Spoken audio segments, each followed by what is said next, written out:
Code talker. Haven't seen you eat a single thing since you got here. Let me guess.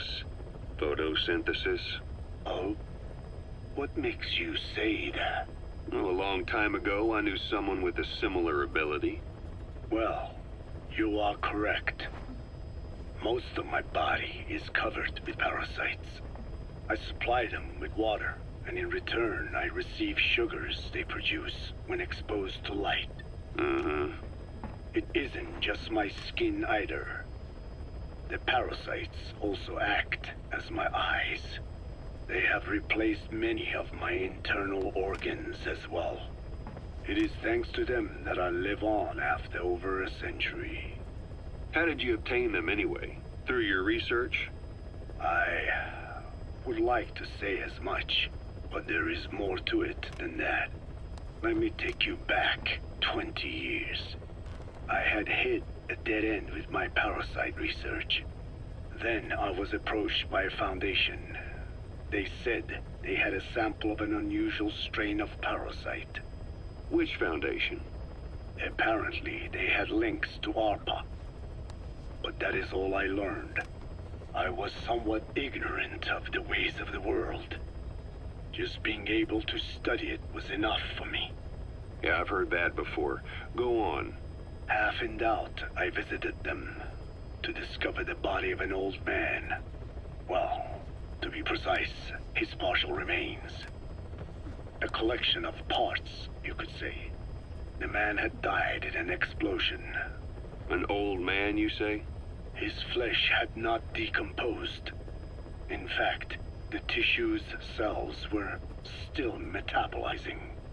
The parasite had infected, or should I say assimilated with, the tissues, and was keeping them alive. I became obsessed with studying the body parts, foregoing food and even sleep. Every day was filled with new discoveries. The parasite's biology, internal anatomy, life cycle. But there was only so much I could learn through observation. And so I made a decision. To truly know the parasites, I had to live with them. So, you implanted them inside you from the dead man's flesh? Correct. It was quite a gamble, whether or not they would adapt to me. But fortunately, it appears I was compatible with them. Or perhaps, through my many years of research, my immune system learned to tolerate them. Were they that body's only parasite? Yes. However, there was a separate specimen that supplied its host with adrenaline in response to pain, and yet another that could control insects at will through secreting heterogeneous pheromones. I wanted exposure to them, to take them into me, but my wishes were denied. Their records, though, provided clues that helped advance my research. Would you care to join me? A life spent never worrying about food is a most wonderful one. I think I'll pass. But thanks. This has been helpful. The one that covers, the parasite that lives on the surface of the skull's bodies, is what gives them their power, similar to my children who live in my skin. I modified the parasites I isolated from the body of that old man, differentiating them with various abilities. One that can blend perfectly into its surroundings by exposing the pigments in its cells at will. Another that, by harboring multiple species of metallic archaea, can oxidize and reduce metal. Isolating the one that covers and transplanting it into an artificial medium should provide the same abilities as the skulls, but they can only subsist within a human body. Once transplanted into the medium, they will eventually die. Another thing, the weakness of the one that covers is desiccation. Their surface moisture loss is greater than ours. The reason they give off mist is to alleviate this by releasing the salts inside them as microparticles. Water vapor condenses around them, appearing as mist. But this dries out the atmosphere until they cannot even produce mist. And once their supply of water from the host runs out, the parasites are in danger.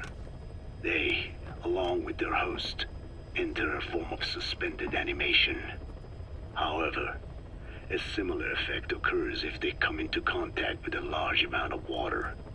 Rain, for instance.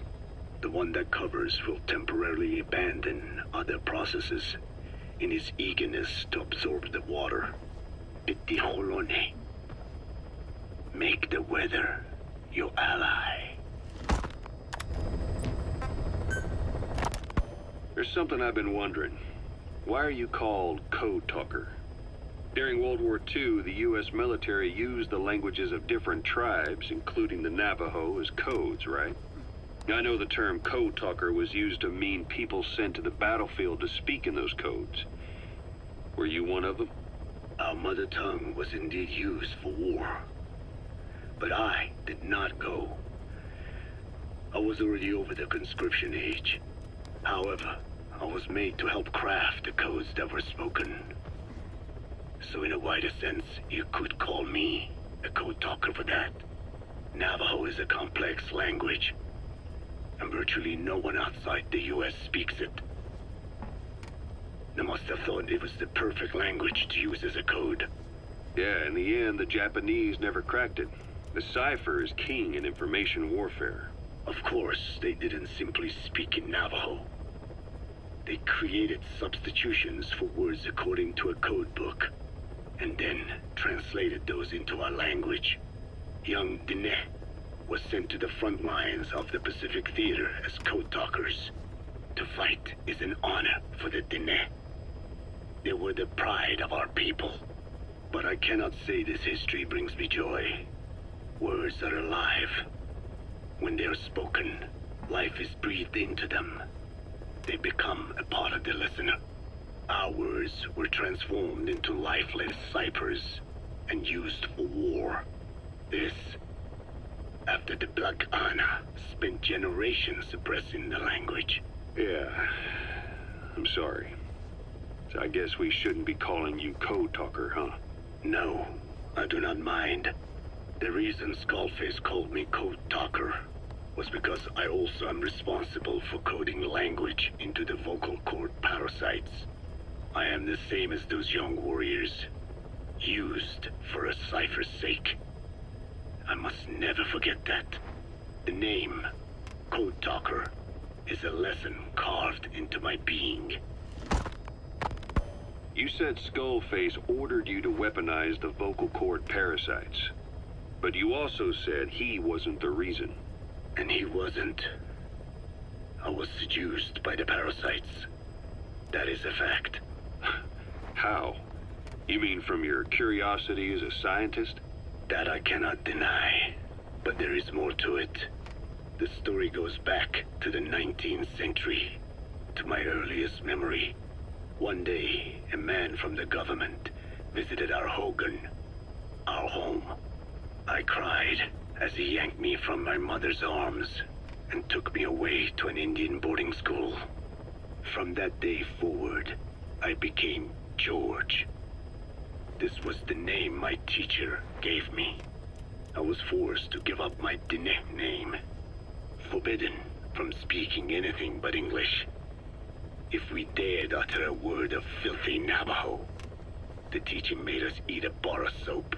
Yeah, that was the U.S. government's education policy for Native Americans.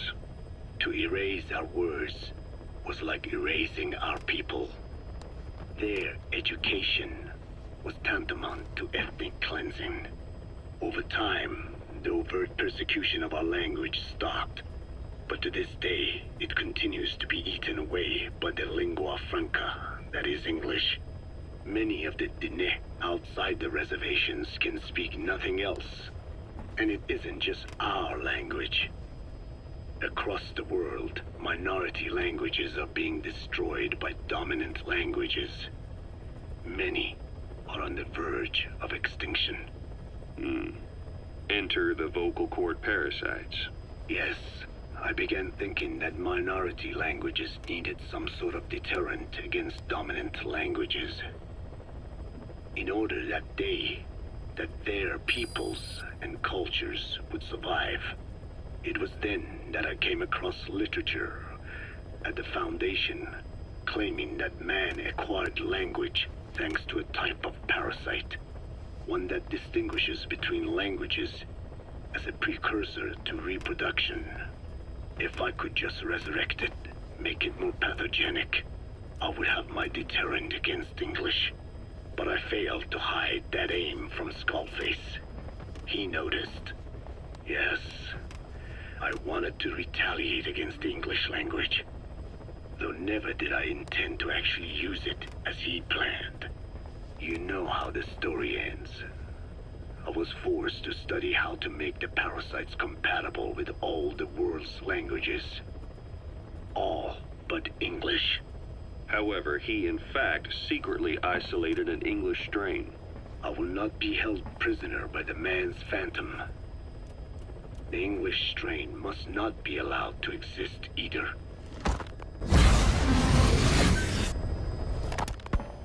I have spoken enough. Your men can take it from here. Will you permit me to rest? Have something to eat? I thought you don't eat. I can subsist without food. But there is more to the act of eating than nourishment. We receive nature's blessings, and we affirm our part in it. And in doing so, we express our gratitude. Sorry, it's, hearing you say you don't need to eat and that you're part of nature in the same breath. Anyway, what can we get you? Not exactly a five-star restaurant, but the kitchen's used to serving a lot of different appetites. Hamburgers. Hamburgers? Even we Dinne have become Americanized. I eat them often back home. And you just can't let them go. Well, as far as symbols of the American Empire go, hamburgers are pretty good. The victory of capitalism. Your people suffered so much at the hands of America. And you ask for hamburgers. We have suffered more than you can know. But I do not see hamburgers as an accomplice. A single dish, providing a balanced helping of nature's blessings. Meat, grain, and vegetable. How could anyone hate such a magnificent thing? Says the guy who can survive on photosynthesis. Balance has nothing to do with it. You just like a good burger. That is also true. Be warned, though. I have very high standards. Don't worry. I do too. All right, then. One good old-fashioned all-American icon coming up. I look forward to it.